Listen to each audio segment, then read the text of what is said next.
Vendredi soir, il est 3 h du matin. Devant un bar du centre-ville, une bagarre éclate. Les deux groupes de jeunes sont alcoolisés. Une remarque suffit à déclencher les coups. Rix, défi, paris. Sous l'emprise de l'alcool, on se met plus facilement en danger. Pierre l'a échappé belle. Il nous raconte l'une de ses aventures. Voilà, c'était il y a 5 ans, oui, j'ai fait une soirée bien arrosée en fait. C'est un peu parti sur un défi de vider une bouteille de gnôle. Bon, j'étais jeune, je connaissais peut-être pas forcément non plus les limites à dépasser ou pas, mais du coup, j'ai sauté dans le premier arbre qui est venu par là. Je suis retombé très vite, de 5 mètres environ. C'était assez grave quand même comme accident vu que j'ai eu 3 vertèbres de fracturées. Ce qui a suivi, c'est que j'ai dû avoir un corset orthopédique pendant 3 mois avec des infirmiers qui venaient à domicile quotidiennement, donc c'était assez lourd.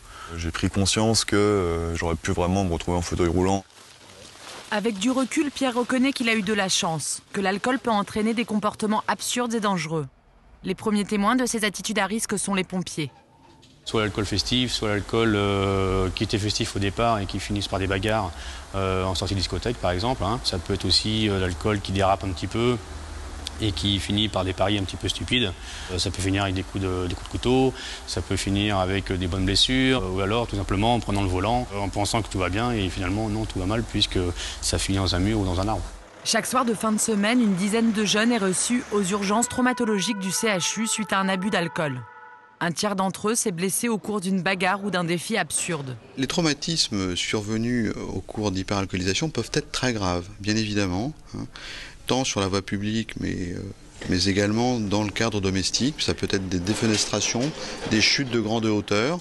Et clairement, il peut y avoir des séquelles tout à fait majeures et tout à fait handicapantes dans la suite de la vie de ce jeune. Et moi, j'ai des souvenirs de jeunes patients devenus paraplégiques et qui allaient passer le reste de leur vie dans des fauteuils roulants. Lorsqu'on évoque les risques liés à l'hyperalcoolisation en soirée, on pense tout de suite aux accidents de la route ou au coma éthylique. Alors bien sûr, ces risques existent, mais ne sont pas les seuls. Les bagarres ou défis en tout genre peuvent également être la cause d'accidents graves, voire mortels. L'escalade d'un bâtiment ou d'un échafaudage en pleine rue peuvent apparaître soudain comme un jeu amusant ou un défi. Hyperalcoolisé, on se sent pousser des ailes, mais on ne sait pas voler pour autant et on peut parfois tomber de haut.